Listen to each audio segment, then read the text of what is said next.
well, my fellow brothers and sisters. Peace be with you in the name of the Lord Jesus Christ. My name is Ben. I welcome you to the Restored Ephraim Publications channel. Today we're going to talk about a sin that is destroying the very foundation of Western society. And that sin is sexual immorality. We know that sexual immorality is a very grievous sin. The Lord placing it in the category of being in the top 3 of the worst sins possible. In this passage I'm going to read, it talks about a man who was in the work of the ministry under his father, and he went unto a prostitute. And this is Alma chapter 39 verse 1 through 9. It says, "And now, my son, I have somewhat more to say unto thee than what I said unto thy brother. For behold, have ye not observed the steadiness of thy brother, his faithfulness, and his diligence in keeping the commandments of God? Behold, has he not set a good example for thee? For thou didst not give so much heed unto my words as did thy brother among the people of the Zoramites. Now this is what I have against thee. Thou didst go on unto boasting in thy strength and thy wisdom. And this is not all, my son. Thou didst do that which was grievous unto me. For thou didst forsake the ministry, and did go over into the land of Siran, among the borders of the Lamanites, under the harlot Isabel. Yea, she did steal away the hearts of many, but this was no excuse for thee, my son. Thou shouldest have tended to the ministry wherewith thou wast entrusted. Know ye not, my son, that these things are an abomination in the sight of the Lord, yea, most abominable above all sins, save it be the shedding of innocent blood, or denying the Holy Ghost. For behold, if ye deny the Holy Ghost, when it once has had place in you, and ye know that ye deny it, behold, this is a sin which is unpardonable. Yea, and whosoever murdereth against the light and knowledge of God, it is not easy for him to obtain forgiveness. Yea, I say unto you, my son, that it is not easy for him to obtain a forgiveness. And now, my son, I would to God that ye had not been guilty of so great a crime. I would not dwell upon your crimes to harrow up your soul, if it were not for your good. But behold, ye cannot hide your crimes from God, and except ye repent, they will stand as a testimony against you at the last day. Now, my son, I would that ye should repent and forsake your sins, and go no more after the lusts of your eyes, but cross yourself in all these things, for except ye do this, ye can in no wise inherit the kingdom of God. O remember and take it upon you, and cross yourself in these things." So that was Alma chapter 39 verse 1 through 9 in the Book of Mormon.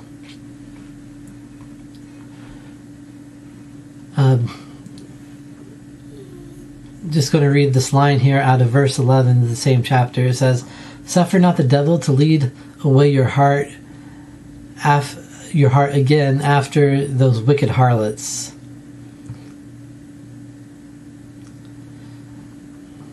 So again, that's referring to the wickedness of sexual immorality.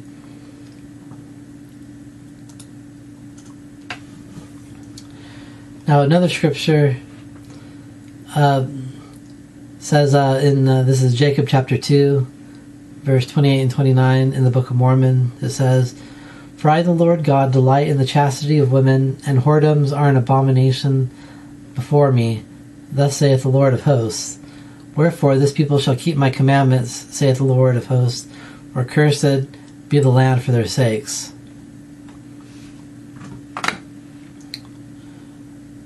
So the Lord loves the chastity of women, and what that means is that the Lord loves it when we don't have sexual relations outside marriage. And again, the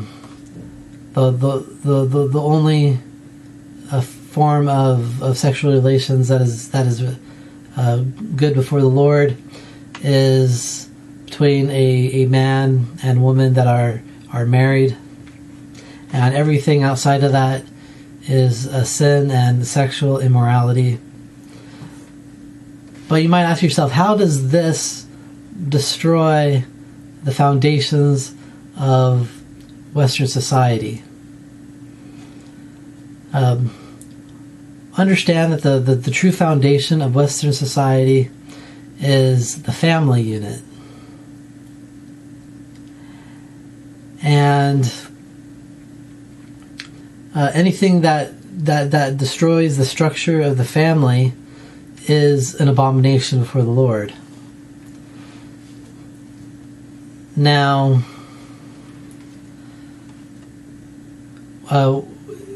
men and women are different from each other.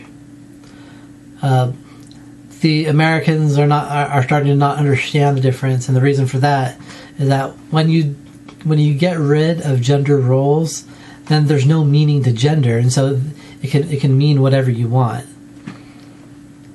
And that's part of the process of destroying the family. First, they destroy gender roles. Now they are destroying the very nature of gender itself. And it's all rooted in sexual immorality. As I was saying, men and women are different. In the Bible, it says that God created Eve to be a helpmeet for Adam. The word helpmeet, that's not a very good word in English for the Hebrew. It would be better translated as a helper opposite. And so what that means is that men and women have opposite things that go perfectly together when properly put together. Now, men on one hand have the ability to sleep with a bunch of women. Now, I'm not saying that's a good thing, but their brain has the capacity to do it. But on the other hand, women do not have that capacity, because the more different men that they sleep with, it starts changing their brain chemically, because women were designed by the Lord to be monogamous, where they only have one husband for the rest of their life. And when women start sleeping with multiple men, it starts breaking down that ability in their brain that allows them to be bonded to one man. And then when that breaks down in their brain, then it makes it harder and harder to have stable relationships. And in addition to that,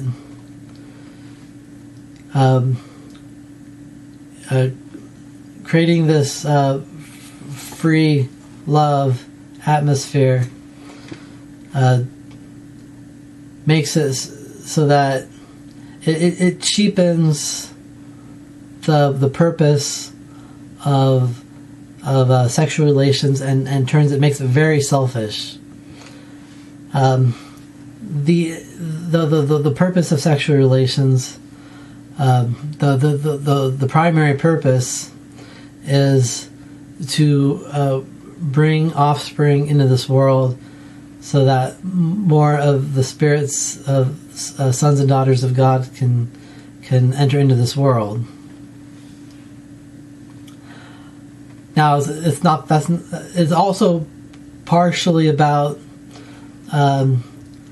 uniting two people together, and that's certainly a necessary part. But when we have sexual relations without the ability to and knowledge and understanding that by doing this you are very likely going to bring a new life into this world, it takes something away from that and makes it on a level that is selfish, and it will leave you not able to enjoy the fullness of relationship.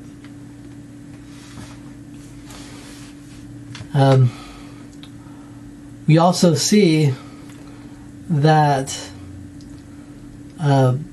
this is also related to this scripture I found. Also, this comes from the Bible in Deuteronomy chapter 28, verse 56 through 57. It says, "The tender and delicate woman among you, which would not adventure to set the sole of her foot upon the ground for delicateness and tenderness, her eye shall be evil toward the husband of her bosom, and toward her son, and toward her daughter, and toward her young one that cometh out from between her feet, and toward her children, which she shall bear, for she shall eat them for want of all things, secretly in the siege and straitness, wherewith thine enemy shall distress thee in thy gates."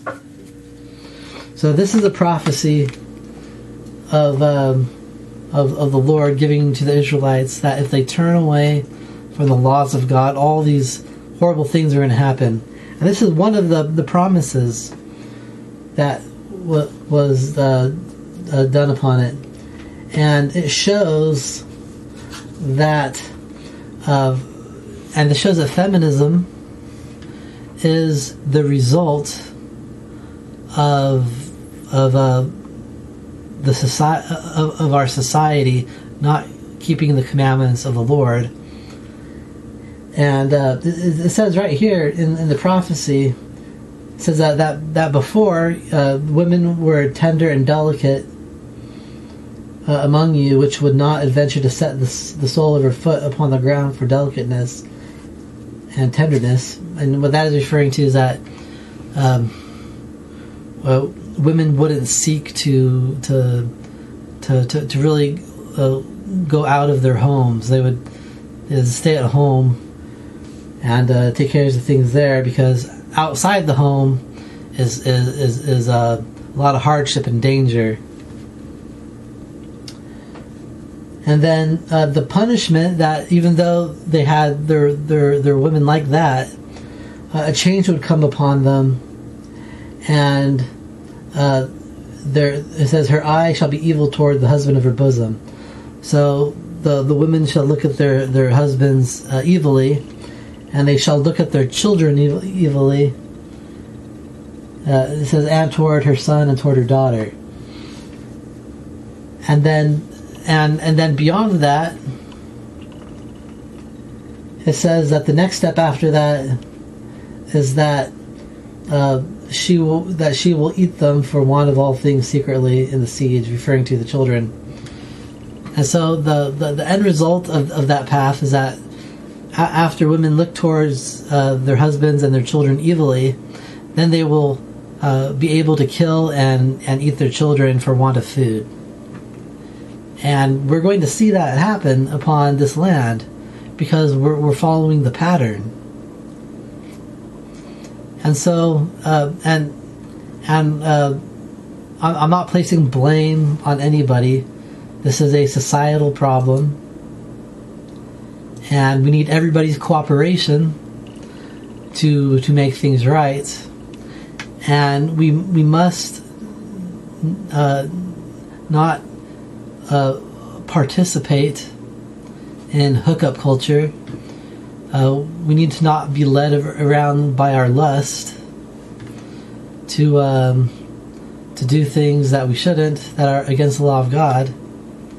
And if you have problems with this sin, and it doesn't even have to be this sin, it could be any sin, but if you have a problem with the sin and temptation, you can ask the Lord in prayer to help you to make this burden light, and so that you can carry it. That's what Alma was referring to cross yourself. We have to bear these things, but we don't have to bear them alone. And so, and like I said, this works for any temptation that you have. But you have to develop faith in the Lord. Start your day when you pray. Pray that the Lord would make your burden light. And if the Lord has been making your burden light with that, then don't forget every morning to thank the Lord for helping to make that burden light, and ask Him to please continue to make that burden light. And when you go to bed, again, thank the Lord for helping make your burden light. Or if it hasn't happened yet, can ask the Lord to help make your burden light. And then throughout the day, if you feel that temptation, you can pray and ask the Lord to make it light, and keep doing that as long as you need to. And you might have to do it for the rest of your life,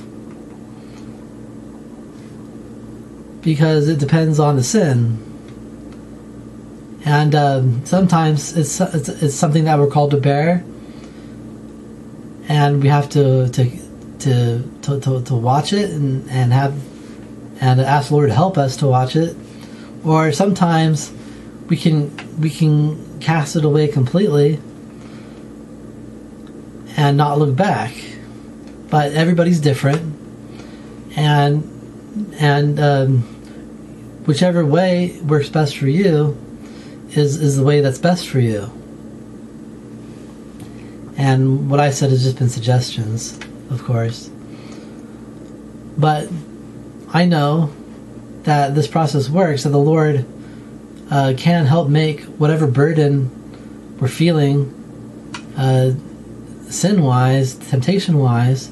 He can make that feeling or temptation or sin light for you, so that you're not bearing it alone.